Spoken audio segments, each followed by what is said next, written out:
Hello and welcome back to Football Scrutiny. Today we're going to be taking a look at the game between Liverpool and Manchester City, looking at how Manchester City tried to play out from the back without success, their poor positional play and the failure to switch the play to be able to make the most of the fact that Liverpool was shifting across to press on the sides of the pitch. Let's take a look at the teams then. No real changes for Liverpool apart from Lovren coming in for the still injured Matip. Taking a look at Manchester City, plenty of changes for Manchester City, changing system to a 4-2-3-1 or a 4-4-2 depending on how you look at the game. Stones and Fernandinho partnering each other at the back, Rodrigo and Gundogan in the middle of the pitch, Angelino on the left, Bernardo Silva and De Bruyne playing as a number 10, Sterling on the left and Sergio Aguero up front. Claudio Bravo moving into the nets. Okay, so the last time Manchester City played against Liverpool at Anfield, they set up a bit differently. Here we've got the lineups from this game. So we can see there with the double pivot with Gundogan and Rodrigo in the middle of the pitch. But last time they lined up with just one player in the middle of the pitch. It wasn't Rodrigo, it was Fernandinho. But the idea was that Bobby Firmino would try and block these passes coming into Rodrigo, moving just in front of Rodrigo and always trying to prevent any passes coming into him. That would then leave Mohamed Salah and Sadio Mane responsible for pressing the centre backs and also maintaining eyes on the full-backs to prevent them getting forward. So what happened this time? Well, Man City lined up with a double pivot in the middle of the pitch with Gundogan and Rodrigo trying to play out from the back. An extra passing option which Bobby Firmino would obviously find difficult to block the passes coming into both players, which should leave one of them open, which in turn would mean that Salah would be responsible for Gundogan, Fernandinho and Angelino on the left hand side. So with these extra passes it made it quite difficult for them to be able to cover everyone. So the key players in the system, Gundogan and Rodrigo. What you might expect is Henderson to come inside with Gundogan and Rodrigo would be picked up by Wijnaldum, and Fabinho would obviously then be responsible for De Bruyne. But it didn't really work out that way. Quite often Fabinho would come in closer to Rodrigo once they realised the amount of space that was available to him, and Wijnaldum would be more responsible for dropping slightly further back with De Bruyne. When the ball was switched, it was the responsibility from the wide centre midfielders Henderson and Wijnaldum to get out to the full-back and try and prevent them from getting forward. And this is where Manchester City's problem lay for me. When the ball came into the full-back, it was too many negative passes backwards and few times did he find Gundogan in the middle of the pitch to be able to bring the ball forward. We're going to take a good look at that with some images later. Of course, Liverpool would then shift across. Fabinho and Wijnaldum would make it two coming into the other side of the pitch. Salah, Firmino and Mane also would come back. And when that happens, of course, when the team shifts across, then there's space on the opposite side. So we can see Walker and Bernardo Silva in theory are 2 against 1 against Alexander. So the ball should really be switched across into these areas to try and make the most of the fact that Liverpool is shifting across and really make those 3 centre midfielders, Henderson, Fabinho and Wijnaldum, to work hard. De Bruyne would obviously then be able to shift across and make it even a 3 against 1 or a 3 against 2 with Van Dijk and Alexander. Okay, so let's take a look at that then. So here we've got in the picture Mohamed Salah, Firmino and Sadio Mane. We've highlighted the passing opportunities for the goalkeeper. Rodrigo and Gundogan, either side of Firmino, should be able to receive one of them. Here I've just highlighted Henderson jumping out to the centre midfielder for Manchester City, Gundogan, to try and prevent it from playing forward. This was Liverpool's aim using Henderson, but we can also see there that Rodrigo, number 16, is free, and this was what they needed to solve a little bit later on. Here's a good example, is the 3 forwards from Liverpool, Firmino, Mane and Salah, the 2 centre backs and the 2 midfielders from Manchester City, and here Bravo, the goalkeeper, is going to play the ball into Gundogan. And this is what I was talking about. Here Rodrigo is free, all it needs is a little pass into the space with Rodrigo, first time touch, and Manchester City would have broken the 3 players from Liverpool and Henderson and be on the attack straight away.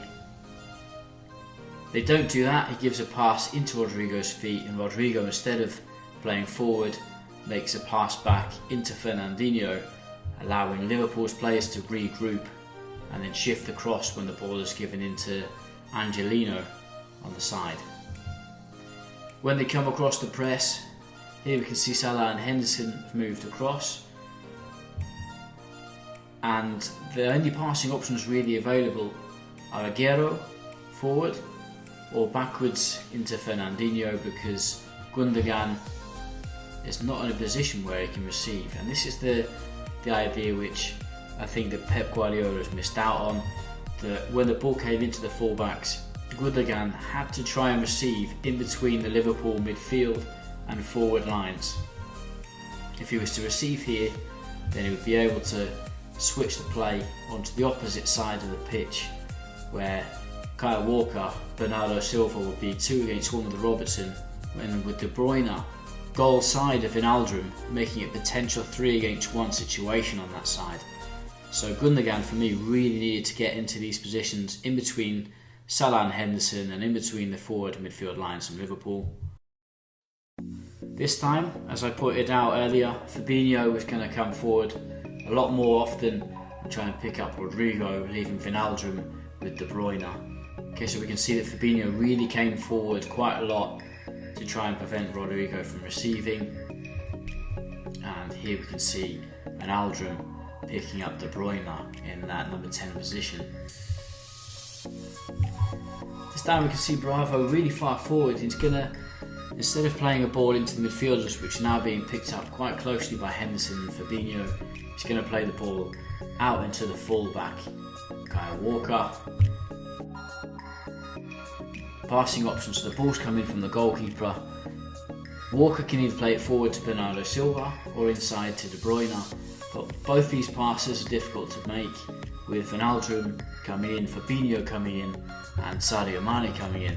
And I'm just going to go back to the previous clip, so I've highlighted there where I think Rodrigo should be. Look at where Fabinho is and where Sadio Mane is. When we go back to the previous photo, we can see that Rodrigo isn't that far away from Mane and Fabinho, and for me, when this ball comes into the fullback, he should be running into that position, which I've highlighted here, to try and receive that ball and then switch it across onto the opposite side of the pitch, where you can just see under the Man City sign the fullback is coming into the play, and that would mean that they've got superiority on that side of the pitch. But when you don't come across to be able to switch the play, it's a lot more difficult for Man City. Okay, from the goal kick here, I've highlighted the 3 players again, Salah, Firmino and Mane. The ball comes into Rodrigo, he's just going to lay it off into Stones, when ideally he should be able to turn and move forward, place it into Stones, and then Stones gives it back into him. And if you look at Gundogan, he's looking across to see how much space he's got. So this pass here breaks the line from the 3 forwards of Liverpool, and Gundogan receives from Rodrigo a pass and is able to go forward. Now for me, he's already broken the 3 forwards from Liverpool, so he needs to go forward. Robertson's also out of position, so for me he should be trying to get the ball into De Bruyne, the ball into Sergio Aguero, or the ball into Sterling. Basically just try and go forward. He doesn't, and he just plays the ball back into Walker, and Walker of course then just plays the ball back into Stones, and Liverpool are able to regroup and get all the players behind the ball again. Another example here, Claudio Bravo plays a long ball out into the left back, and again Liverpool players getting back, and I'm highlighting where I think the ball should be going. Angelino needs to be playing that ball into Gundogan, then either into Rodrigo to be able to switch the play, because we've got all of Liverpool's midfielders and forwards getting over onto that side of the pitch, and and leaving the right hand side of the pitch for Manchester City free. So they need to try and make these passes into Gundogan. But Angelino negatively placed the ball back into Fernandinho, and again Liverpool's three forwards are able to get back into defensive positions. And Man City have to break all three lines of Liverpool's defence again. Again, a ball from Stones into Fernandinho. Fernandinho plays it into the left back again. And look at the amount of space again in between the lines. Salah, Firmino and Mane have all been broken. And all it needs is a ball into Gundogan and a switch of play where De Bruyne again is goal side of Wijnaldum, and Bernardo Silva and Walker will be 2 against 1 with Robertson.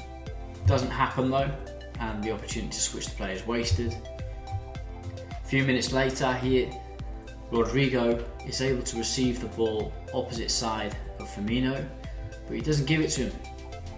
Gives the ball over into the left back again, where Liverpool are already shifting across into that area. All it needs is a ball into Rodrigo, turn, go forward, and you've got Kyle Walker, Bernardo Silva and De Bruyne all goal side with a potential 3 against 1 against Robertson, which they never used.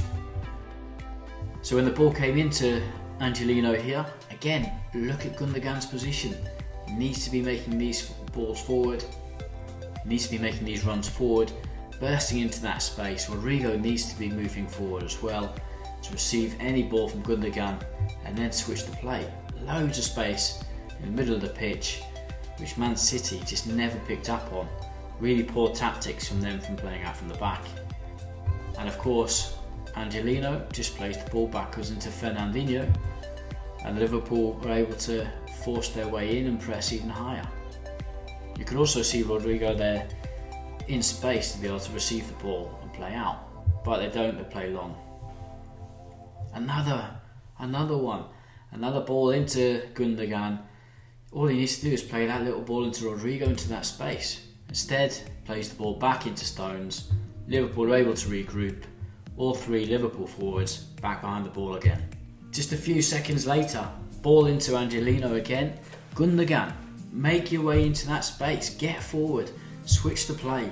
No, back into Fernandinho. Liverpool able to regroup yet again. I've mentioned it quite a few times now that when the ball was going onto the left side to Angelino, that Gundogan needed to move into this gap in between the 3 midfielders from Liverpool and the 3 forwards from Liverpool to try and switch that play onto the opposite side, because when they've shifted all the players across onto that side of the pitch, the space is on the other side, and by switching it across they would have Walker, Silva 2 against 1 with Robertson, and with De Bruyne goal side of Wijnaldum it would be a 3 against 2 with Van Dijk and Robertson. This is what Manchester City missed with their tactical play when playing out from the back, and the negative play from the fullback Angelino always moving backwards into Fernandinho, and the poor positional play from the Man City centre midfielders. This is how Man City could have gone to Anfield and got back into the title race. Okay, so the opportunities to switch the play, going to show a few more. This is what I was talking about with the try and switch the play, get Gundogan into that area, switch the play with Rodrigo, Walker and Silva, and De Bruyne goal side of Wijnaldum. So let's take a look at some of those examples now. Okay, so here Gundogan on the ball, Rodrigo too close to him, looking the wrong way. The space is on the opposite side of the pitch. You need to move backwards and body position yourself to be able to receive a pass straight away and get the ball forward into the spaces for Walker and De Bruyne. If he's receiving there, then Mane might jump out onto him, and if he does jump out onto him, then there's a little ball into Walker, and Walker will be 2 against 1 on the wing with Robertson and Bernardo Silva. Okay, so by the time Rodriguez does receive the ball, Firmino is able to jump out to him, and I've just put a little arrow there to show where Rodrigo is going to dribble with the ball instead of giving it forward first time into Walker so we can spread it out. We can already see Wijnaldum and Mane starting to think about coming onto the left side of the pitch to close down Walker. So by the time Rodrigo is dribbled into the middle of the pitch and goes to give it to Walker, poor pass by the way, it goes behind him, we can already see that Liverpool players are shifting across. So by the time the ball does come into Walker, The opportunity's lost. Liverpool all back behind the ball in their defensive shape, and Man City 2-0 down are finding it hard to break them down. Another chance to switch the ball comes into Angelino, and again look at the space for Gundogan to receive, but he goes too close to him. The first time the fullback actually comes inside to play the ball and shift it across, and Gundogan is too close. So now the only person there to receive the ball is Rodrigo to be able to shift it across. Gundogan needs to be here, Rodrigo needs to be here to be able to shift it across. And in the end, the ball comes to Rodrigo's feet. Salah and Mane are able to get goal side of Rodrigo, and by the time the ball comes across the Walker, Liverpool have got all their players back behind the ball yet again. If you like this video, guys, please subscribe, please turn on those post notifications and follow us here at Football Scrutiny. Until next time, goodbye.